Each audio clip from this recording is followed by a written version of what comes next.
6th August 1945 ಅಮೆರಿಕಾದವರು ಜಪಾನಲ್ಲಿರುವ Hiroshima ಮೇಲೆ ಒಂದು ಅಣುಬಾಂಬ್ನ ಹಾಕ್ತಾರೆ. ಇದಾಗಿ 3 ದಿನ ನಂತರ ಅಮೆರಿಕಾದವರು ನಾಗಸಾಕಿ ಮೇಲೆ ಇನ್ನೊಂದು ಅಣುಬಾಂಬ್ ಹಾಕ್ತಾರೆ. ಈ ಬಾಂಬ್ನ ಹಾಕಿದ್ಮೇಲೆ ವರ್ಲ್ಡ್ ವಾರ್ II ನಿಂತೋಗುತ್ತೆ. ಈ ಬಾಂಬ್ನ ಮಾಡಿರೋರ ಹೆಸರು ಓಪನ್ಹೈಮರ್. ಇವ್ರನ್ನ ಫಾದರ್ ಆಫ್ ಅಟಾಮಿಕ್ ಬಾಂಬ್ ಅಂತ ಹೇಳ್ತಾರೆ. ಈ ಓಪನ್ಹೈಮರ್ ಬಾಂಬ್ನ ಮಾಡೋದಕ್ಕೆ ಭಗವದ್ಗೀತೆ ಕೂಡ ಇನ್ಸ್ಪೈರ್ ಮಾಡಿದೆ. ಅದು ನನ್ನ ವಿಡಿಯೋಲಿ ಮುಂದೆ ಹೇಳ್ತೀನಿ. ಓಪನ್ಹೈಮರ್ ಅಟಾಮಿಕ್ ಬಾಂಬ್ನ ಒಂದು ಮಾಡೆಲ್ನ ಮಾಡ್ತಾರೆ. ಆ ಮಾಡೆಲ್ನ ಟೆಸ್ಟ್ ಮಾಡ್ತಾರೆ. ಆ ಟೆಸ್ಟ್ನ ಹೆಸರು ಟ್ರಿನಿಟಿ ಟೆಸ್ಟ್. ಆ ಟ್ರಿನಿಟಿ ಟೆಸ್ಟ್ ಆ ಬಾಂಬ್ನ ಬ್ಲಾಸ್ಟ್ ಆದಾಗ ಅದರ ಸ್ಫೋಟ ಶಕ್ತಿ ನೋಡಿ ತನಗೆ ತಾನು ಒಂದು ಮಾತನ್ನ ಹೇಳ್ಕೊಂತಾರೆ. Now I am become death, the destroyer of worlds. ನಾನು ಮರಣ, ಲೋಕದ ಸಂಹಾರಕ. ಓಪನ್ಹೈಮರೇ ಅಣುಬಾಂಬ್ನ ಕಂಡಿಡ್ದಿದ್ದು. ಅದೇ ಓಪನ್ಹೈಮರ್ ಈ ಅಣುಬಾಂಬ್ನ ಬ್ಯಾನ್ ಮಾಡಬೇಕು ಅಂತ ಹೇಳಿ ಅಮೆರಿಕನ್ ಪ್ರೆಸಿಡೆಂಟ್ ಹತ್ರ ಹೋದ್ರು. ಈ ವಿಡಿಯೋದಲ್ಲಿ ಓಪನ್ಹೈಮರ್ ಜೀವನದ ಕತೆ ನೋಡೋಣ. ಈ ಬಾಂಬ್ನ ಮಾಡೋದಕ್ಕೆ ಏನೇನು ಪ್ರಾಬ್ಲಮ್ ಬಂತು, ಈ ಪ್ರಾಬ್ಲಮ್ನ ಅವ್ರು ಯಾವ ಥರ ಸಾಲ್ವ್ ಮಾಡಿದ್ರು ಅನ್ನೋದು ಕಂಪ್ಲೀಟ್ ಆಗಿ ಈ ವಿಡಿಯೋಲಿ ನೋಡೋಣ. ಹಾಯ್ ಎಲ್ಲರಿಗೂ, ನನ್ನ ಹೆಸರು ಮನೋಜ್.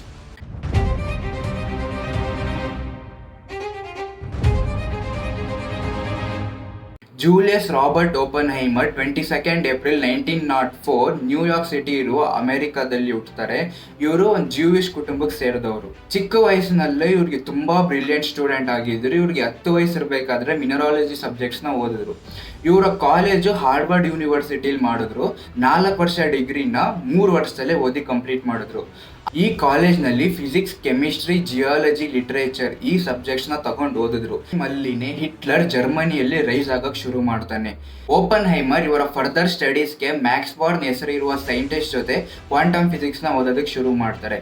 ಈ ಕ್ವಾಂಟಮ್ ಫಿಸಿಕ್ಸ್ ಅಲ್ಲಿ ಆಟಮ್ಸ್, ಪ್ರೋಟಾನ್, ಅದರ ಪ್ರಾಪರ್ಟಿ, ಅದರ ಸ್ಟ್ರಕ್ಚರ್, ಅದರ ಐಸೋಟೋಪ್ಸ್ ಇದ್ರ ಬಗ್ಗೆ ಡೀಪ್ ಆಗಿ ಸ್ಟಡಿ ಮಾಡ್ತಾರೆ. ಇವರು ಕ್ವಾಂಟಮ್ ಫಿಸಿಕ್ಸ್ ಓದಿರೋದ್ರಿಂದನೇ ಫ್ಯೂಚರ್ ಅಲ್ಲಿ ಇವರಿಗೆ ಬಾಂಬ್ ಮಾಡೋದಕ್ಕೆ ಒಂದು ಐಡಿಯಾ ಬಂತು. ಈ ಟೈಮ್ ಲೈನ್ ಅಲ್ಲಿನೇ ಹಿಟ್ಲರ್ ನ್ಯಾಷನಲ್ ಪೊಲಿಟಿಕ್ಸ್ಗೆ ಎಂಟರ್ ಆಗ್ತಾನೆ. ಪೋಲ್ಯಾಂಡ್ ಎಂಬ ಒಂದು ದೇಶದ ಮೇಲೆ ಅಟ್ಯಾಕ್ನ ಮಾಡ್ತಾನೆ. ಈಗ ವರ್ಲ್ಡ್ ವಾರ್ II ಅಫಿಷಿಯಲ್ ಆಗಿ ಶುರು ಆಗುತ್ತೆ. ಈಗ ಜರ್ಮನಿಲಿರೋ ಎಷ್ಟೊಂದು ಜನ ಸೈಂಟಿಸ್ಟು ಆಲ್ಬರ್ಟ್ ಐನ್ಸ್ಟೈನ್ ಜೊತೆ ಸೇರಿಕೊಂಡು ಒಂದು ಲೆಟರ್ನ ಬರೀತಾರೆ ಅಮೆರಿಕನ್ ಪ್ರೆಸಿಡೆಂಟ್ಗೆ. ಆ ಲೆಟರಲ್ಲಿ ಏನು ಬರೀತಾರೆ ಅಂದರೆ, ಹಿಟ್ಲರ್ ಜರ್ಮನಿಲಿರುವ ಒಂದು ಯುರೇನಿಯಂ ಮೈನ್, ಒಂದು ಯುರೇನಿಯಂ ಸುರಂಗವನ್ನು ಅವನ ಕಂಟ್ರೋಲಲ್ಲಿ ಇಟ್ಕೊಂಡಿದ್ದಾನೆ. ಅವನು ಸೀಕ್ರೆಟ್ ಆಗಿ ಒಂದು ನ್ಯೂಕ್ಲಿಯರ್ ವೆಪನ್ನ ಮಾಡ್ತಿದ್ದಾನೆ. ಅವನೇನಾದ್ರೂ ನ್ಯೂಕ್ಲಿಯರ್ ವೆಪನ್ನ ಅಚೀವ್ ಮಾಡ್ದ ಅಂದರೆ ಅವ್ನು 100% ಅಮೆರಿಕ ಮೇಲೆ ಬಾಂಬ್ ಹಾಕ್ತಾನೆ ಅನ್ನೋದು ಆ ಲೆಟರ್ನಲ್ಲಿ ಬರೆದು ಒಂದು ಸೀಕ್ರೆಟ್ ಆಗಿ ಅಮೆರಿಕನ್ ಪ್ರೆಸಿಡೆಂಟ್ಗೆ ಕಳಿಸ್ತಾರೆ. ಆ ಲೆಟರ್ನ ಅಮೆರಿಕನ್ ಪ್ರೆಸಿಡೆಂಟ್ ಓದ್ತಾರೆ, ತುಂಬ ಶಾಕ್ ಆಗ್ತಾರೆ. ಇಮಿಡಿಯೇಟ್ ಆಗಿ ಈ ಅಮೆರಿಕಲ್ಲಿರೋ ರಿಸರ್ಚರ್ಸ್, ಸೈಂಟಿಸ್ಟ್, ದೊಡ್ಡ ದೊಡ್ಡ ಮಿಲಿಟರಿ ಆಫೀಸ್ನ ಕರೆದು ಒಂದು ಮೀಟಿಂಗ್ ಮಾಡ್ತಾರೆ. ಆ ಲೆಟರ್ ಇರೋ ವಿಷಯ ಅಲ್ಲಿ ಎಲ್ರಿಗೂ ತಿಳಿಸ್ತಾರೆ. ಆ ಮೀಟಿಂಗ್ಗೆ ಓಪನ್ಹೈಮರ್ ಹೋಗಿರ್ತಾರೆ. ಆ ಮೀಟಿಂಗಲ್ಲಿ ಒಂದು ನ್ಯೂಕ್ಲಿಯರ್ ವೆಪನ್ನ ಮಾಡಬೇಕು, ಒಂದು ಅಣುಬಾಂಬ್ ಮಾಡಬೇಕು ಅಂತ ಒಂದು ಐಡಿಯಾನ ಹೇಳ್ತಾರೆ. ಅಲ್ಲಿದ್ದ ಓಪನ್ಹೈಮರ್ ಹತ್ರ ಹೋಗಿ ಅಮೆರಿಕನ್ ಪ್ರೆಸಿಡೆಂಟ್ ಈ ಥರ ಒಂದು ಬಾಂಬ್ನ ಮಾಡಿಕೊಡು ಅಂತ ಹೇಳ್ತಾರೆ. ಓಪನ್ಹೈಮರ್ ಈ ವಿಷಯನ ಕೇಳಿ ಅವ್ನು ನಿರಾಕರಿಸ್ತಾನೆ, ನಾನು ಬಾಂಬ್ನ ಮಾಡಿಕೊಡೋದಿಲ್ಲ ಅಂತ. ಯಾಕೆ ಅಂದರೆ ಓಪನ್ಹೈಮರಿಗೆ ಗೊತ್ತು, ಈ ಥರ ನಾನು ಬಾಂಬ್ನ ಮಾಡಿಕೊಟ್ರೆ, ಈ ಥರ ಬಾಂಬ್ನ ನಾವು ಡಿಸ್ಕವರ್ ಮಾಡಿದ್ರೆ ಎಷ್ಟು ಜನ ಜೀವ ಹೋಗುತ್ತೆ ಅಂತ. ಈಗ ಅಮೆರಿಕನ್ ಪ್ರೆಸಿಡೆಂಟ್ ಒಂದು ಮಾತನ್ನ ಹೇಳ್ತಾರೆ. ಅದು ಓಪನ್ಹೈಮರ್ ಭಗವದ್ಗೀತೆಯಲ್ಲಿ ಬರುವ ಒಂದು ಉಪದೇಶನ ನೆನೆಸ್ಕೊಂತಾರೆ. ಇವರು ಓಪನ್ಹೈಮರ್ ಇವ್ರು ಕಾಲೇಜ್ ಓದಬೇಕಾದ್ರೆ ಅವರ ಪ್ರೊಫೆಸರ್ ಭಗವದ್ಗೀತೆ ಬುಕ್ನ ಕೊಟ್ಟಿರ್ತಾರೆ. ಇವ್ರು ಅವಾಗ್ಲಿಂದ ಓದೋದಕ್ಕೆ ಶುರು ಮಾಡ್ತಾರೆ. ಈ ಅಮೆರಿಕನ್ ಪ್ರೆಸಿಡೆಂಟ್ ಏನು ಹೇಳ್ತಾರೆ, ನೀನು ಅಮೆರಿಕನ್ ಗೌರ್ಮೆಂಟ್ಗೆ ಈ ಅಣುಬಾಂಬ್ ಮಾಡಿಕೊಡ್ಲಿಲ್ಲ ಅಂದರೆ ಜರ್ಮನಿಯಲ್ಲಿರೋ ಹಿಟ್ಲರ್ ಖಂಡಿತ ಅಮೆರಿಕ ಮೇಲೆ ಬಾಂಬ್ ಹಾಕ್ತಾನೆ ಅನ್ನೋ ಒಂದು ವಿಷಯನ ಹೇಳ್ತಾರೆ. ಈ ಮಾತನ್ನ ಓಪನ್ಹೈಮರ್ ಕೇಳಿ ಭಗವದ್ಗೀತೆಯಲ್ಲಿ ಬರುವ ಕುರುಕ್ಷೇತ್ರ ಯುದ್ಧದಲ್ಲಿ ಶ್ರೀಕೃಷ್ಣ ಅರ್ಜುನನಿಗೆ ಉಪದೇಶ ಹೇಳಬೇಕಾದ್ರೆ ಈ ಮಾತನ್ನು ಹೇಳ್ತಾನೆ, ನೀನು ಮಾಡಬೇಕಿರೋ ಕರ್ಮವನ್ನು ಮಾಡು, ನಿನ್ನ ಕೆಲಸವನ್ನು ಮಾಡು, ಆದರೆ ಅದರ ಫಲ ಮೇಲೆ ನಿನಗೆ ಹಕ್ಕಿಲ್ಲ ಎಂಬ ಒಂದು ಮಾತು ಶ್ರೀಕೃಷ್ಣ ಅರ್ಜುನನಿಗೆ ನೀಡ್ತಾನೆ. ಇದೇ ಮಾತು ಓಪನ್ಹೈಮರ್ ಆ ಸಮಯದಲ್ಲಿ ನೆನೆಸ್ಕೊಂಡು ಈ ಒಂದು ಅಣುಬಾಂಬ್ ಮಾಡೋ ಪ್ರಾಜೆಕ್ಟ್ಗೆ ಒಪ್ಕೊಂತಾರೆ. ಈಗ ಈ ಪ್ರಾಜೆಕ್ಟಿನ ಹೆಸರು ಮ್ಯಾನ್ಹ್ಯಾಟನ್ ಪ್ರಾಜೆಕ್ಟ್. ಈ ಪ್ರಾಜೆಕ್ಟಿನ ಮೇನ್ ಉದ್ದೇಶ ಏನು ಅಂದರೆ, ಒಂದು ಅಮೆರಿಕನ್ ಗೌರ್ಮೆಂಟ್ಗೆ ಒಂದು ಅಣುಬಾಂಬ್ ಮಾಡಿಕೊಡ್ಬೇಕು, ಒಂದು ಅಟಾಮಿಕ್ ಬಾಂಬ್ನ ಮಾಡಿಕೊಡ್ಬೇಕು. ಈ ಪ್ರಾಜೆಕ್ಟಿನ ಮೇನ್ ಡೈರೆಕ್ಟರ್ ಯಾರು ಅಂದರೆ ಓಪನ್ಹೈಮರ್. ಓಪನ್ಹೈಮರ್ ಮಾಡುವ ಪ್ರಾಜೆಕ್ಟಿಗೆ ಸಪೋರ್ಟ್ ಮಾಡೋದಕ್ಕೆ military head officer general grooves ಇವ್ರನ್ನ ಅಪಾಯಿಂಟ್ ಮಾಡ್ತಾರೆ. ಇವರೆಲ್ಲ ಸೇರಿ ಒಂದು ಸೀಕ್ರೆಟ್ ಪ್ರಾಜೆಕ್ಟ್ನ ಮಾಡ್ತಾರೆ. ಈ Manhattan project 1942 new Mexico city ಪಕ್ಕ ಇರುವ ಲಾಸ್ ಆಲಮೋಸ್ ಎನ್ನುವ ಒಂದು ಡೆಸರ್ಟ್ ರೀಜನ್ ಅಲ್ಲಿ ಪ್ರಾಜೆಕ್ಟ್ ಮಾಡೋಣ ಅಂತ ಕನ್ಫರ್ಮ್ ಮಾಡ್ತಾರೆ. ಈ ಲಾಸ್ ಆಲಮೋಸ್ ಆ ಒಂದು ಪ್ರದೇಶ ಬಗ್ಗೆ ನೋಡಬೇಕು ಅಂದ್ರೆ ಇದು ಕಂಪ್ಲೀಟ್ ಡೆಸರ್ಟ್ ಪ್ಲೇಸ್ ಆಗಿರುತ್ತೆ. ಅಲ್ಲಿ ಅಕ್ಕಪಕ್ಕ ಯಾವ ಮನೆ ಯಾವ ಊರು ಇರೋದಿಲ್ಲ. ಈ ಪ್ರಾಜೆಕ್ಟ್ ಸೀಕ್ರೆಟ್ ಆಗಿರ್ಬೇಕು ಅಂತ ಹೇಳಿ ಆ ಒಂದು ಪ್ಲೇಸು ಆಯ್ಕೆ ಮಾಡ್ಕೊತಾರೆ. ಆ ಪ್ಲೇಸ್ ನಲ್ಲಿ ಒಂದು ಸೈನ್ಸ್ ಲ್ಯಾಬ್ ನ ಕಟ್ತಾರೆ, ಮತ್ತೆ ಒಂದು ಸಣ್ಣ ಸ್ಕೂಲ್ ಬಿಲ್ಡಿಂಗ್, ಒಂದು ಆಫೀಸ್ ಬಿಲ್ಡಿಂಗ್, ಆರ್ಮಿ ಕ್ಯಾಂಪ್ ಕೂಡ ಮಾಡ್ತಾರೆ. ಆ ಪ್ಲೇಸ್ ನಲ್ಲಿ ಒಂದೇ ಒಂದು ಸೈನ್ಸ್ ಲ್ಯಾಬ್ ಇದ್ರೆ ಎಲ್ರಿಗೂ ಡೌಟ್ ಬರುತ್ತೆ ಅಂತ ಹೇಳಿ ಈ ಪ್ರಾಜೆಕ್ಟ್ ಸೀಕ್ರೆಟ್ ಪ್ರಾಜೆಕ್ಟ್. ಅದಕ್ಕೆ ಒಂದು ಊರ್ ತರ ಆ ಒಂದು ಪ್ಲೇಸ್ ನಲ್ಲಿ ನಿರ್ಮಾಣ ಮಾಡ್ತಾರೆ. ಈಗ ಆ ಪ್ರಾಜೆಕ್ಟ್ ಅಲ್ಲಿ ವರ್ಕ್ ಮಾಡೋದಕ್ಕೆ ಬೇರೆ ಬೇರೆ ದೇಶದಿಂದ ಎಷ್ಟೊಂದು ಜನ ಸೈಂಟಿಸ್ಟ್ ನ ಬರ್ತಾರೆ. ಈ ಮ್ಯಾನ್ಹ್ಯಾಟನ್ ಪ್ರಾಜೆಕ್ಟ್ ಶುರು ಆಗೋವರೆಗೂ ಈ ಪ್ರಪಂಚದಲ್ಲಿ ಯಾವ ದೇಶ ಕೂಡ ಈ ನ್ಯೂಕ್ಲಿಯರ್ ಬಾಂಬ್ ಬಗ್ಗೆ ಐಡಿಯಾನೇ ಇರಲಿಲ್ಲ. ಹಿಟ್ಲರ್ ನ್ಯೂಕ್ಲಿಯರ್ ಬಾಂಬ್ ಮೇಲೆ ವರ್ಕ್ ಮಾಡ್ತಿದ್ದಾನೆ ಅಂತ ಹೇಳಿದ್ದು ಒಂದು ಸುದ್ದಿನೇ. ಈಗ ಓಪನ್ ಹೈಮರ್ ಅವ್ರ ಜೊತೆ ಇರೋ ರಿಸರ್ಚ್ ಟೀಮ್ ಜೊತೆ ಸೇರ್ಕೊಂಡು ಒಂದು ಐಡಿಯಾನ ಮಾಡ್ತಾರೆ, ಬಾಂಬ್ನ ಯಾವ ಥರ ಮಾಡೋಣ ಅಂತ. ಅವಾಗ ಓಪನ್ ಹೈಮರ್ ಈ ಚೈನ್ ರಿಯಾಕ್ಷನ್ ಈ ಒಂದು ಮಾಡೆಲ್ನ ಪ್ರಪೋಸ್ ಮಾಡ್ತಾರೆ. ಈ ಚೈನ್ ರಿಯಾಕ್ಷನ್ ಏನು ಅಂತ ಸಿಂಪಲ್ ಆಗಿ ಹೇಳ್ತೀನಿ. ಒಂದು ಆಟಮ್ ಅಂದ್ರೆ ಅಣು, ಆ ಅಣು ಕರು ಭಾಗದಲ್ಲಿ ನ್ಯೂಕ್ಲಿಯಸ್ ಇರುತ್ತೆ. ಆ ನ್ಯೂಕ್ಲಿಯಸ್ ಒಳಗಡೆ ಪ್ರೋಟಾನ್ ಇರುತ್ತೆ. ಪ್ರೋಟಾನ್ ಅಂದ್ರೆ ಪಾಸಿಟಿವ್ ಚಾರ್ಜ್. ಈಗ ಈ ಚೈನ್ ರಿಯಾಕ್ಷನ್ ಆಗೋದಕ್ಕೆ ಮೇನ್ ಏನಾಗಬೇಕು ಅಂದ್ರೆ ಆಟಮ್ ಇರುತ್ತಲ್ಲ ಅದು ಸ್ಪ್ಲಿಟ್ ಆಗಬೇಕು. ಆಟಮ್ ಸ್ಪ್ಲಿಟ್ ಆದರೆ ಒಂದು ಸ್ಮಾಲ್ ಅಮೌಂಟ್ ಆಫ್ ಎನರ್ಜಿ ಅದು ಪ್ರೊಡ್ಯೂಸ್ ಮಾಡುತ್ತೆ. ಈಗ ಇವರು ಓಪನ್ ಹೈಮರ್ ಒಂದು ಎಕ್ಸ್ಪೆರಿಮೆಂಟ್ನ ಮಾಡ್ತಾರೆ. ಆ ಎಕ್ಸ್ಪೆರಿಮೆಂಟಲ್ಲಿ ಏನಿರುತ್ತೆ ಅಂದರೆ ಒಂದು ಪ್ರೋಟಾನ್ ಇನ್ನೊಂದು ಪ್ರೋಟಾನ್ಗೆ ಹೋಗಿ ಸೇರ್ಪಡೆ ಮಾಡ್ತಾರೆ. ಅವಾಗ ಅದು ಅಟ್ರಾಕ್ಟ್ ಆಗೋದಿಲ್ಲ, ಅದು ರಿಪಲ್ ಆಗುತ್ತೆ. ಸೊ ಪಾಸಿಟಿವ್ ಚಾರ್ಜ್ ರಿಪಲ್ ಆಗುತ್ತೆ. ಸೊ ಇದೊಂದು ಪ್ರಾಬ್ಲಮ್ ಇತ್ತು. ಈಗ 1932 ನಲ್ಲಿ ಜೇಮ್ಸ್ ಚಾಡ್ವಿಕ್ ಅನ್ನೋರು ಒಂದು ಕಂಡಿಡಿತಾರೆ. ಅದೇನಂದ್ರೆ ಆಟಮ್ ಅದರ ಕರು ಭಾಗದಲ್ಲಿ ನ್ಯೂಕ್ಲಿಯಸ್ ಇರುತ್ತೆ. ಆ ನ್ಯೂಕ್ಲಿಯಸ್ ಒಳಗಡೆ ಪ್ರೋಟಾನ್ ಇರುತ್ತೆ. ಆ ಪ್ರೋಟಾನ್ ಮಾತ್ರ ಇರೋದಿಲ್ಲ, ಆ ಕರು ಭಾಗದಲ್ಲಿ ಆ ನ್ಯೂಕ್ಲಿಯಸ್ ಒಳಗಡೆ ನ್ಯೂಟ್ರಾನ್ ಅನ್ನೋ ಒಂದು ವಿಷಯನೂ ಒಂದು ಪಾರ್ಟಿಕಲ್ ಇರುತ್ತೆ.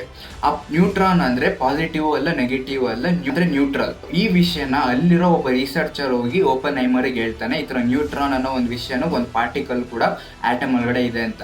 ಈಗ ಓಪನ್ ಹೈಮರ್ ಅವ್ರ ಟೀಮ್ ನ ಜೊತೆ ಒಂದು ಎಕ್ಸ್ಪೆರಿಮೆಂಟ್ ನ ಮಾಡ್ತಾರೆ. ಅದೇನಂದ್ರೆ ಸೇಮ್ ಆಟಮ್ ಆ ಪ್ರೋಟಾನ್ ಒಳಗಡೆ ಈ ಪ್ರೋಟಾನ್ ನ ತಾಗಿಸಲ್ಲ, ಈಗ ನ್ಯೂಟ್ರಾನ್ ನ ತಾಗಿಸ್ತಾರೆ. ಆ ನ್ಯೂಟ್ರಾನ್ ಹೋಗಿ ಆ ಆಟಮ್ ನ ಸ್ಪ್ಲಿಟ್ ಮಾಡುತ್ತೆ. ಈ ಸ್ಪ್ಲಿಟ್ ಮಾಡಿದಾಗ ಒಂದಿರೋ ಆಟಮ್ ಎರಡಾಗ ಆಟಮ್ ಕನ್ವರ್ಟ್ ಆಗುತ್ತೆ, ಮತ್ತೆ ಒಂದು small amount of energy release ಆಗುತ್ತೆ. ಈಗ ಆ ಆಟಮ್ ಎರಡಾಗಿ ಸ್ಪ್ಲಿಟ್ ಆಯ್ತಲ್ಲ, ಆ ಸ್ಪ್ಲಿಟ್ ಆದಾಗ 2 ನ್ಯೂಟ್ರಾನ್ ಬಂದಿರುತ್ತೆ. ಈಗ ಆ 2 ನ್ಯೂಟ್ರಾನ್ ಹೋಗಿ ಇನ್ನ 2 ಆಟಮ್ಗೆ ಕೊಲೈಡ್ ಆದಾಗ 4 ನ್ಯೂಟ್ರಾನ್ ಬರುತ್ತೆ. ಆ 4 ನ್ಯೂಟ್ರಾನ್ ಹೋಗಿ ಇನ್ನ 4 ಆಟಮ್ ಜೊತೆ ಕೊಲೈಡ್ ಆದಾಗ 8 ನ್ಯೂಟ್ರಾನ್ ಬರುತ್ತೆ. ಇದೇ ತರ ನ್ಯೂಟ್ರಾನ್ ಕೊಲೈಡ್ ಆಗ್ತಿದ್ದ ಹಾಗೆ ಮಲ್ಟಿಪ್ಲೈ ಆಗ್ತಾ ಹೋಗುತ್ತೆ, ಆಟಮ್ ಸ್ಪ್ಲಿಟ್ ಆಗ್ತಾ ಹೋಗುತ್ತೆ. ಇದು 1 ಸೆಕೆಂಡ್ ಅಲ್ಲಿ 2 ಆಟಮ್ 5 ಆಟಮ್ 10 ಆಟಮ್ ಹೋಗಿ ಈ ತರ ಕೊಲೈಡ್ ಆಗಲ್ಲ. 1 ಸೆಕೆಂಡ್ ಅಲ್ಲಿ billions and billions of atom ಹೋಗಿ ಕೊಲೈಡ್ ಆಗಿ ಬಿಲಿಯನ್ಸ್ ಅಂಡ್ ಬಿಲಿಯನ್ಸ್ ಆಫ್ ಎನರ್ಜಿನ ಪ್ರೊಡ್ಯೂಸ್ ಮಾಡುತ್ತೆ. ಇದೇ ಪ್ರಿನ್ಸಿಪಲ್ ಬಾಂಬಲ್ಲಿ ವರ್ಕ್ ಆಗುತ್ತೆ. ನಾವು ಈ ಬಾಂಬ್ನ ಬ್ಲಾಸ್ಟ್ ಆದಾಗ ಅದರ ಬೆಂಕಿ, ಅದರ ವೇವ್ಸ್, ಅದರ ಶಾಕ್ ವೇವ್ ಏನೇನು ನೋಡ್ತೀವಿ ಇದೆಲ್ಲ ಚೈನ್ ರಿಯಾಕ್ಷನ್ ಮುಖಾಂತರ ಆಗುತ್ತೆ. ಸೊ ಇವಾಗ ಈ ಚೈನ್ ರಿಯಾಕ್ಷನ್ ನ ಕಂಡುಹಿಡಿದ್ರು. ಈ ಚೈನ್ ರಿಯಾಕ್ಷನ್ ಈ ತರ ನ್ಯೂಟ್ರಾನ್ ನ ಬಿಟ್ಟು ತಾಗಿಸಿದ್ರೆ ಚೈನ್ ರಿಯಾಕ್ಷನ್ ಆಗುತ್ತೆ ಅಂತ ಕಂಡುಹಿಡಿದ್ರು. ಈಗ ಇದಕ್ಕೆ ಸೈಂಟಿಸ್ಟ್ ಒಂದು ಹೆಸರು ಇಡ್ತಾರೆ, ಅದೇನಂದ್ರೆ ನ್ಯೂಕ್ಲಿಯರ್ ಚೈನ್ ರಿಯಾಕ್ಷನ್ ಅಂತ. ಇವಾಗ ಈ nuclear chain reaction uranium metal ಅಲ್ಲಿ ಮಾಡೋಣ ಅಂತ ಹೇಳಿ ಮಾಡ್ತಾರೆ. ಈ ಯುರೇನಿಯಂ 238 ಮೆಟಲ್ ಅಲ್ಲಿ ಚೈನ್ ರಿಯಾಕ್ಷನ್ ಫೀಸಿಬಲ್ ಆಗಲ್ಲ, ಇದರಲ್ಲಿ ಫ್ಯೂಷನ್ ಜಾಸ್ತಿ ಆಗಲ್ಲ. ಅಂದ್ರೆ ಆ ಚೈನ್ ರಿಯಾಕ್ಷನ್ ಮಧ್ಯದಲ್ಲಿ ಬ್ರೇಕ್ ಆಗುತ್ತೆ. ಈ ಬಾಂಬಿನ ಸ್ಫೋಟ ಶಕ್ತಿ ಅಷ್ಟು ತೀವ್ರತೆಯಾಗಿ ಇರೋದಿಲ್ಲ. ಈಗ ಯುರೇನಿಯಂ 238 ಇಂದ ಯುರೇನಿಯಂ 235 ನ ಎಕ್ಸ್ಟ್ರಾಕ್ಟ್ ಮಾಡ್ಕೊತಾರೆ. ಅಂದ್ರೆ ಇದೊಂದು ಕೆಮಿಕಲ್ ಪ್ರೋಸೆಸ್, ಇದೊಂದು ದೊಡ್ಡ ಕೆಮಿಕಲ್ ಪ್ರೋಸೆಸ್. ಸಿಂಪಲ್ ಆಗಿ ಹೇಳ್ಬೇಕು ಅಂದ್ರೆ ಇದರ ಲಾಸ್ಟ್ ಸ್ಟೆಪ್ ಅಲ್ಲಿ ಒಂದು ಮ್ಯಾಗ್ನೆಟ್ ನ ಇಟ್ಟು ಯುರೇನಿಯಂ 235 ನ ಎಕ್ಸ್ಟ್ರಾಕ್ಟ್ ಮಾಡ್ಕೊತಾರೆ ಈ ಎಲೆಕ್ಟ್ರೋಮ್ಯಾಗ್ನೆಟಿಕ್ ಸಪರೇಷನ್ ಪ್ರೋಸೆಸ್ ಅಲ್ಲಿ. ಅಂಡ್ ಫೈನಲ್ ಆಗಿ ಯುರೇನಿಯಂ 235 ಈ ಯುರೇನಿಯಂ ಮೆಟಲ್ ಇವ್ರ ಹತ್ರ ಸಿಗುತ್ತೆ. ಇದರಲ್ಲಿ ಈ ನ್ಯೂಕ್ಲಿಯರ್ ಚೈನ್ ರಿಯಾಕ್ಷನ್ ತುಂಬಾ ಲಾಂಗ್ ನಡೆಯುತ್ತೆ, ತುಂಬಾ ಸ್ಫೋಟ ಶಕ್ತಿ ಜಾಸ್ತಿ ಇರುತ್ತೆ. ಈಗ ಲಾಸ್ ಆಲಮೋಸ್ ಅಲ್ಲಿ ಯುರೇನಿಯಂ ಬಾಂಬ್ ನ ಮಾಡಿದ್ರು. ಈ ಒಂದು ಮೆಕ್ಯಾನಿಸಮ್ ಮೇಲೆ, ಈ ಒಂದು ಪ್ರಿನ್ಸಿಪಲ್ ಮೇಲೆ ಒಂದು ಬಾಂಬ್ ನ ಕನ್ಸ್ಟ್ರಕ್ಟ್ ಮಾಡಿದ್ರು. ಇವಾಗ ಲಾಸ್ ಆಲಮೋಸ್ ಅಲ್ಲಿ ಯುರೇನಿಯಂ ಬಾಂಬ್ ನ ಮಾಡಿದ್ರು, ಮತ್ತೆ ಇವರು ಇನ್ನೊಂದು ಬಾಂಬ್ ನ ಮಾಡಿದ್ರು, 2ನೇ ಬಾಂಬ್ ನ ಮಾಡಿದ್ರು. ಆನ್ಫೋರ್ಡ್ ವಾಷಿಂಗ್ಟನ್ ಅಲ್ಲಿ ಪ್ಲುಟೋನಿಯಂ ಬಾಂಬ್ ನ ಮಾಡಿದ್ರು. ಈ ಯುರೇನಿಯಂ 238 ಇಂದನೇ ಪ್ಲುಟೋನಿಯಂ ಮೆಟಲ್ ಎಕ್ಸ್ಟ್ರಾಕ್ಟ್ ಮಾಡಿಕೊಂಡು ಈ ಪ್ಲುಟೋನಿಯಂ 239 ಈ ಒಂದು ಬಾಂಬ್ ನ ಮಾಡಿದ್ರು. ಒಟ್ಟು 2 ಬಾಂಬ್ ನ ಮಾಡಿದ್ರು. ಈಗ ಎಲ್ಲಾ ಸೈಂಟಿಸ್ಟ್ ಒಂದೇ ತರ ಇರ್ತಾರೆ. ಈ ಪ್ರಾಕ್ಟಿಕಲ್ ಟೆಸ್ಟ್ ಮಾಡೋವರೆಗೂ ಅವ್ರು ಏನು ನಂಬೋದಿಲ್ಲ.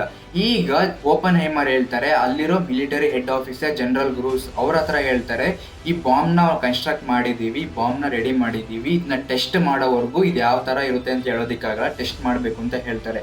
ಈ ಜನರಲ್ ಗ್ರೂಸು ಅವ್ರಿಗೂ ಹೆಡ್ ಆಫೀಸರ್ ಹತ್ರ ಪರ್ಮಿಷನ್ ತಗೊಂಡು ಬಾಂಬ್ನ ಟೆಸ್ಟ್ ಮಾಡೋದಕ್ಕೆ ಒಪ್ಕೊಂತಾರೆ. ಅಲ್ಲಿರೋ ಎಲ್ಲ ಸೈಂಟಿಸ್ಟ್ ರಿಸರ್ಚರ್ಸ್ ಎಲ್ಲ ಬಾಂಬ್ನ ಟೆಸ್ಟ್ ಮಾಡೋಣ ಅಂತ ಹೇಳಿ ಒಪ್ಕೊಂತಾರೆ. 16 ಜುಲೈ 1945 ಬಾಂಬ್ನ ಟೆಸ್ಟ್ ಮಾಡೋಣ ಅಂತ ಹೇಳಿ ಈ ಲಾಸ್ ಅಲಾಮೋಸ್ ಸೈನ್ಸ್ ಲ್ಯಾಬ್ ಇಂದ 5.7 ಮೈಲ್ಸ್ ದೂರದಲ್ಲಿರೋ ಒಂದು ಸ್ಟೀಲ್ ಟವರ್ ಮೇಲೆ ಹಗ್ಗ ಹಾಕಿ ಬಾಂಬ್ನ ಕಟ್ತಾರೆ. ಓಪನ್ ಹೈಮರ್ ಈ ಬಾಂಬ್ಗೆ ಟ್ರಿನಿಟಿ ಬಾಂಬ್ ಅಂತ ಹೆಸರಿಡ್ತಾರೆ. ಈ ಟ್ರಿನಿಟಿ ಅನ್ನೋದು ಭಗವದ್ಗೀತೆಯಿಂದನೇ ಇನ್ಸ್ಪೈರ್ ಆಗಿರೋದು. ಈ ಟ್ರಿನಿಟಿ ಅಂದರೆ ಈ ಬ್ರಹ್ಮ ವಿಷ್ಣು ಶಿವ ಇವ್ರನ್ನ ಟ್ರಿನಿಟಿ ಗಾಡ್ ಅಂತ ಹೇಳ್ತಾರೆ. ಸೊ ಈ ಬಾಂಬ್ನ ಹೆಸರು ಟ್ರಿನಿಟಿ ಬಾಂಬ್, ಈ ಟೆಸ್ಟ್ನ ಹೆಸರು ಟ್ರಿನಿಟಿ ಟೆಸ್ಟ್.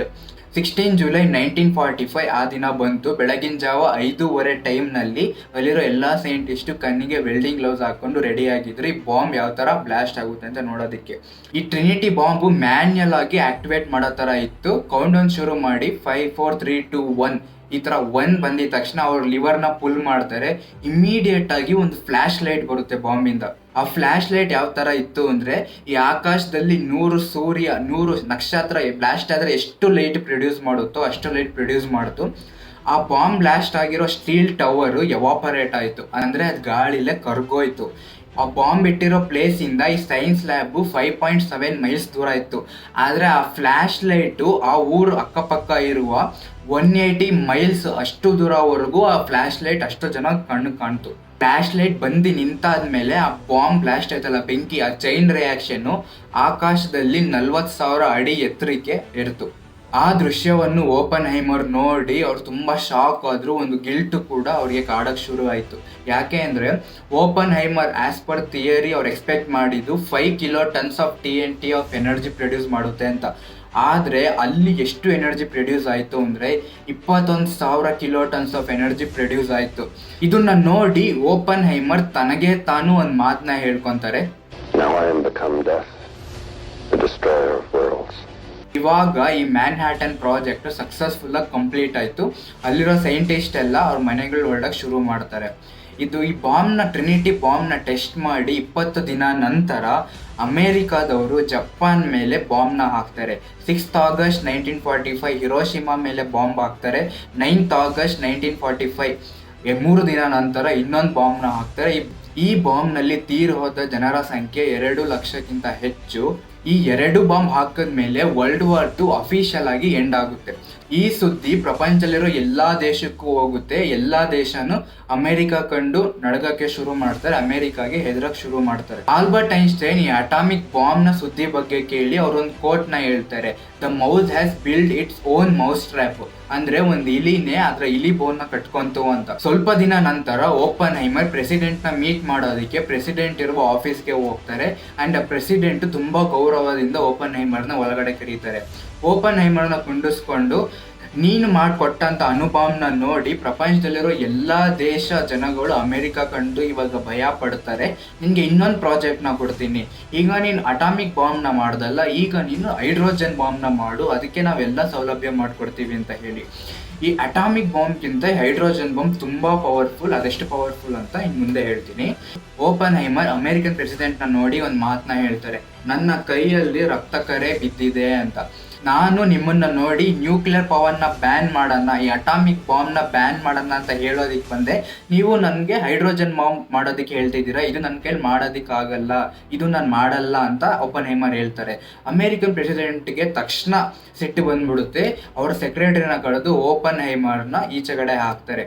ಕರಿಬೇಕಾದ್ರೆ ತುಂಬ ಗೌರವದಿಂದ ಕರೀತಾರೆ, ಈಚೆ ಕಳಿಸ್ಬೇಕಾದ್ರೆ ತುಂಬ ಅವಮರ್ಯಾದೆಯಾಗಿ ಕಳಿಸ್ತಾರೆ. ಈ ಓಪನ್ ಹೈಮರ್ ಅವರ ರಿಸರ್ಚ್ ಈ ಡೈರೆಕ್ಟರ್ ಪದವಿಯಿಂದ ಅವ್ರನ್ನ ಕೆಳಗಡೆ ಇಳಿಸ್ತಾರೆ. ಇದೆಲ್ಲ ಅವ್ರ ಹತ್ರ ಇಂದ ಹೋದ್ಮೇಲೆ ಅವರು ಮುಂಚೆ ಥರ ಈ ಲೆಕ್ಚರರ್ ಮಾಡ್ಕೊಂಡು ಸ್ಟೂಡೆಂಟ್ಸ್ಗೆ ಪಾಠ ಹೇಳ್ಕೊಂಡು ಜೀವನವನ್ನು ಮಾಡ್ತಾರೆ. 1965ನಲ್ಲಿ ಓಪನ್ ಹೈಮರ್ಗೆ ಥ್ರೋಟ್ ಕ್ಯಾನ್ಸರ್ ಬರುತ್ತೆ. ಅದರಿಂದ ಅವರು ತೀರು ಹೋಗ್ತಾರೆ. 62 ವಯಸ್ಸಿನಲ್ಲೇ ಅವ್ರು ತೀರು ಹೋಗ್ತಾರೆ. ಚಿಕ್ಕ ವಯಸ್ಸಿಂದನೇ ಅವ್ರಿಗೆ ಸ್ಮೋಕಿಂಗ್ ಹ್ಯಾಬಿಟ್ ಇತ್ತು, ಅದರಿಂದನೇ ತುಂಬ ಬೇಗನೆ ಅವ್ರು ತೀರು ಹೋಗ್ತಾರೆ. ಓಪನ್ ಹೈಮರ್ಗೆ ನೋಬೆಲ್ ಪ್ರಶಸ್ತಿ ಕೂಡ ಬರಬೇಕಿತ್ತು. ಈ ಬಾಂಬ್ನ ಮಾಡೋದಕ್ಕೆ ರಿಜೆಕ್ಟ್ ಮಾಡೋದಕ್ಕೆ ಮಾಡಿದ್ರಲ್ಲ ಹೈಡ್ರೋಜನ್ ಬಾಂಬ್ನ, ಅದಕ್ಕೆ ಆ ಪ್ರಶಸ್ತಿ ಕೂಡ ಅವರಿಗೆ ಸಿಗ್ಲಿಲ್ಲ. ಓಪನ್ ಹೈಮರ್ ಇನ್ನೂ ಬದುಕಿರ್ಬೇಕಾದ್ರೇನೆ 1952ನಲ್ಲಿ ಅಮೆರಿಕನ್ ಗೌರ್ಮೆಂಟ್ ಎಡ್ವರ್ಡ್ ಟೆಲ್ಲರ್ ಎಂಬ ಒಂದು ಸೈಂಟಿಸ್ಟ್ ಜೊತೆ ಸೇರಿ ಹೈಡ್ರೋಜನ್ ಬಾಂಬ್ ನ ಕೂಡ ಕಂಡುಹಿಡಿತಾರೆ. ಎಡ್ವರ್ಡ್ ಟೆಲ್ಲರ್ ಅನ್ನೋರಿಗೆ ಫಾದರ್ ಆಫ್ ಹೈಡ್ರೋಜನ್ ಬಾಂಬ್ ಅಂತ ಕರೀತಾರೆ. ಓಪನ್ ಹೈಮರ್ಗೆ ಫಾದರ್ ಆಫ್ ಅಟಾಮಿಕ್ ಬಾಂಬ್ ಅಂತ ಕರೀತಾರೆ. ಓಪನ್ ಹೈಮರ್ ಕಂಡುಹಿಡಿದಂತ ಬಾಂಬ್ ಅಟಾಮಿಕ್ ಬಾಂಬ್ ಬೆಂಗಳೂರು ಮೇಲೆ ಹಾಕಿದ್ರೆ ಬೆಂಗಳೂರಲ್ಲಿ ಏನೇನು ಉಳಿಯಲ್ಲ. ಅದೇ ಹೈಡ್ರೋಜನ್ ಬಾಂಬ್ ಏನಾದರೂ ಬೆಂಗಳೂರಲ್ಲಿ ಹಾಕಿದ್ರೆ ಬೆಂಗಳೂರು ಮಾತ್ರ ಅಲ್ಲ, ಈ ಪೂರ್ತಿ ಕರ್ನಾಟಕನೇ ಏನು ಉಳಿಯಲ್ಲ. ಇದು ಪೂರ್ತಿ ನನ್ನ ಕಲ್ಪನೆಯಿಂದ ಹೇಳ್ತಿರೋದು, ಒಂದು ಕಂಪ್ಯಾರಿಸನ್ಗೋಸ್ಕರ, ಇದು ಆಗ್ಬಾರ್ದು. ಈಗ ಪ್ರಪಂಚದಲ್ಲಿ ಯಾವ್ಯಾವ ದೇಶ ಹತ್ರ ನ್ಯೂಕ್ಲಿಯರ್ ವೆಪನ್ ಇದೆ ಅಂತ ನೋಡೋಣ. America, Russia, China, India, France, UK, Pakistan, north Korea, Israel. ಈ ತರ 9 ದೇಶಗಳಲ್ಲಿ ನ್ಯೂಕ್ಲಿಯರ್ ವೆಪನ್ ಇದೆ. ಅಂದ್ರೆ ಈ ಹೈಡ್ರೋಜನ್ ಬಾಂಬ್ ಈ ವೆಪನ್ ಇದೆ. ಈ ಕಂಟ್ರೀಸ್ ಅಲ್ಲಿ ತುಂಬಾ ಪವರ್ಫುಲ್ ಆಗಿರೋ ಕಂಟ್ರಿ ಯಾವುದು ಅಂದ್ರೆ ರಷ್ಯಾ. ಈ ರಷ್ಯಾದ್ರೆ ಮೋಸ್ಟ್ ಪವರ್ಫುಲ್ ವೆಪನ್ ಇರೋದು. ಈ ನ್ಯೂಕ್ಲಿಯರ್ ವೆಪನ್ ತುಂಬಾ ಇದೆ. ಅಷ್ಟು ಈಸಿಯಾಗಿ ನ್ಯೂಕ್ಲಿಯರ್ ವೆಪನ್ ಯಾವ ದೇಶ ಮೇಲೂ ಹಾಕಲ್ಲ. ಈ ಯುಕ್ರೇನ್ ಮತ್ತೆ ರಷ್ಯಾ ನಡುವೆ ಯುದ್ಧ ಬಂತು, ಅದರಲ್ಲಿ ರಷ್ಯಾ ಹೇಳ್ತಿದ್ರು ನ್ಯೂಕ್ಲಿಯರ್ ವೆಪನ್ ಹಾಕ್ಬಿಡ್ತೀವಿ ಅಂತ. ಅಮೆರಿಕಾದವರು ಹೇಳಿ ಎದುರಿಸ್ತಾರೆ ನ್ಯೂಕ್ಲಿಯರ್ ವೆಪನ್ ಹಾಕ್ತೀನಿ ಅಂತ. ಆದ್ರೆ ಯಾವ ದೇಶ ಕೂಡ ನ್ಯೂಕ್ಲಿಯರ್ ವೆಪನ್ ಹಾಕೋದಿಕ್ಕೆ ಮುಂದೆ ಬರಲ್ಲ. ಯಾಕೆಂದ್ರೆ ನ್ಯೂಕ್ಲಿಯರ್ ವೆಪನ್ ಒಂದು ದೇಶ ಮೇಲೆ ಹಾಕಿದ್ರೆ ಪ್ರಪಂಚದಲ್ಲಿರೋ ಎಲ್ಲಾ ದೇಶ ಕೂಡ ಯುದ್ಧಕ್ಕೆ ಇಳಿಯುತ್ತೆ. ಅದರಿಂದಾನೇ ನ್ಯೂಕ್ಲಿಯರ್ ವೆಪನ್ ಯಾವ ದೇಶ ಮೇಲೂ ಪ್ರಯೋಗ ಮಾಡೋದಿಲ್ಲ. ಈಗ ವಿಡಿಯೋ ಕೊನೆಯಲ್ಲಿ ನಾನೊಂದು ಮಾತನ್ನ ಹೇಳ್ತೀನಿ. ಆಲ್ಬರ್ಟ್ ಐನ್ಸ್ಟೈನ್ ಹೇಳಿರೋ ಅದೇ ಕೋಟ್ ನ ಹೇಳ್ತೀನಿ, the mouse built its own mouse trap ಅಂತ ಹೇಳಿ ಈ ವಿಡಿಯೋನ ಮುಗಿಸ್ತೀನಿ. ಇದೇ ತರ ಪ್ರಪಂಚ ನಡೀತಿರೋ ಇಂಟ್ರೆಸ್ಟಿಂಗ್ ವಿಷಯ ಅಥವಾ ಆಲ್ರೆಡಿ ನಡೆದಿರೋ ಇಂಟ್ರೆಸ್ಟಿಂಗ್ ವಿಷಯ ಬಗ್ಗೆ ನೀವು ತಿಳ್ಕೊಬೇಕು ಅಂದ್ರೆ ನನ್ನ ಚಾನಲ್ಗೆ ಸಬ್ಸ್ಕ್ರೈಬ್ ಮಾಡಿ. ಮತ್ತೆ ಇನ್ನೊಂದು ವಿಡಿಯೋಲಿ ಇನ್ನೊಂದು ಟಾಪಿಕ್ ಜೊತೆ ನಿಮ್ಮ ಹತ್ರ ಮಾತಾಡ್ತೀನಿ. ಅಲ್ಲಿವರೆಗೂ ಟೇಕ್ ಕೇರ್, ಬಾಯ್.